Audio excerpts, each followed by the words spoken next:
The Wootton High School drumline has always been a great tradition here in Montgomery County Public Schools, dating as far back as 2004 when they won the county championships, and dating as close as the present day when they won first place at the Paint Branch competition, second place at the Reservoir competition with the award of Best Music, and third place at States with the award of Best Music. A minimum of 8 hours is put in every week by these individuals, along with other performances such as football games, soccer games, pep rallies, and competitions. Composed of only 13 people, 3 snares, 2 tenors, 5 basses, and 3 cymbals. The drumline has been seen here as the leaders of the marching band, guiding each roll step with a beat. I'm Mrs. Herman. I teach band and orchestra here at Wootton High School. I am Greg Casement. I work with the drumline here, playing for people who get things. I'm Kevin Rouse. I'm instrumental music. The drumline is awesome. The kids are great. The marching band sounds wonderful. Great, some of the best musicians we have. More kids make All-State than any other school in the state of Maryland. I'm Terrell Smith, the Assistant Director of Bands at Stevenson University, also the Marching and Percussion Coordinator at University of Maryland, and I'm also the Executive Director of Thunder Brigade, Drum Music Corps. I teach the drumline here at Wootton. It's my first year doing this. The kids are really, really talented. They are playing on some equipment that does need to be updated. I think the stuff is probably 20 years old or so, and it's pretty bad shape. So anything that can be done to assist with help these wonderful ladies and gentlemen with getting some new gear would be greatly appreciated. And also, because of the level of skill that these students all demonstrate, I think you'd be very impressed to hear them playing on really nice gear. My name is Michael Bosco. I am the visual caption head for Wootton High School, and pretty much I'm just responsible for making sure that the forms are in place for the kids and they're also physically capable of accomplishing those tasks. So I just wanted to talk a little bit about how drums are a very large part of the visual program here at Wootton High School. But unfortunately, they are falling apart and they are pretty old. So this group would really benefit visually and musically with some decent drums so that they can use it throughout the season and for the future, and hopefully they'll last long. My harness is missing some parts, which doesn't allow us to be very uniform as a line. And also, I wanted to add a 4th drummer to the line this year because, I love teaching these people about snare. But unfortunately we can't because we're missing many parts to this harness, and no one would like to wear it anyways because it's so uncomfortable. And we have a snare drum, but unfortunately it has huge cracks in the rim, which really makes it sound poor quality of sound, and it's missing the snares. And as you can see, there's also stuff that just makes it look very unprofessional. Okay, so my harness doesn't have a back piece, and I have no idea what happened to it because ever since I got on this line, it's just been missing, and it hurts every time I punch. And my drum has a hole on the bottom head that's taped.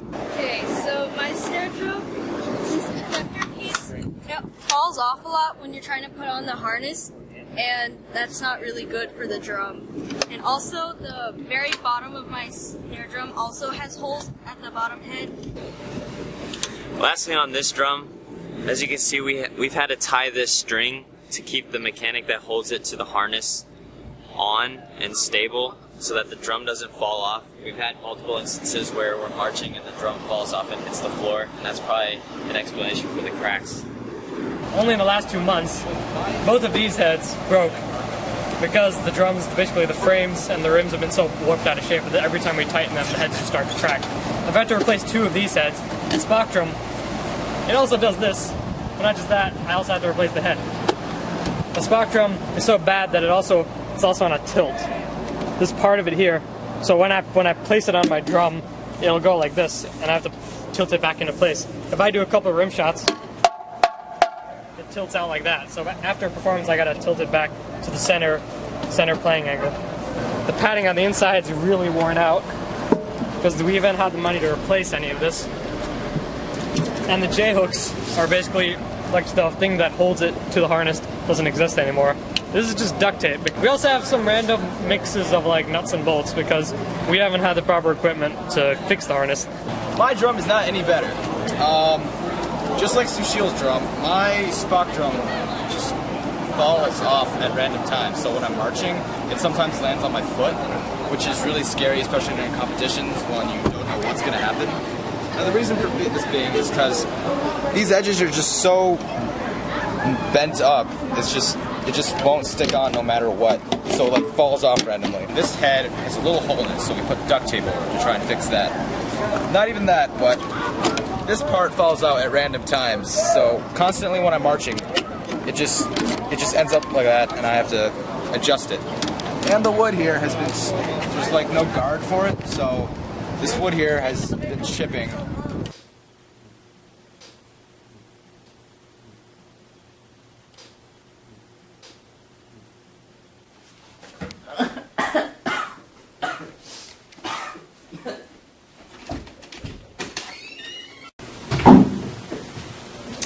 Must have been too much for my handle.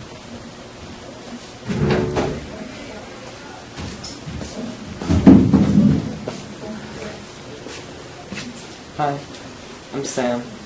I've been a bass captain for 5 months now. My drum got a hole in it about 3 months ago. For 2 weeks I couldn't play my drum. I just couldn't play it. It was the most difficult time of my life. And we recently had to draw over the rims with Sharpies so that the wood wouldn't show. There's a towel taped to the inside of my drum to keep it from ringing too much. My clicker vibrates when I hit it because the screw doesn't fit. My harness digs in to my thighs. It's so difficult. What we have right here are, they go on a drum set. We were taking them off and we sort of just put these little straps on them because that's all we could use. Last year what we did is we sort of cleaned off these, I guess you could call them cymbals, and took off all the green corrosion because they're made out of copper.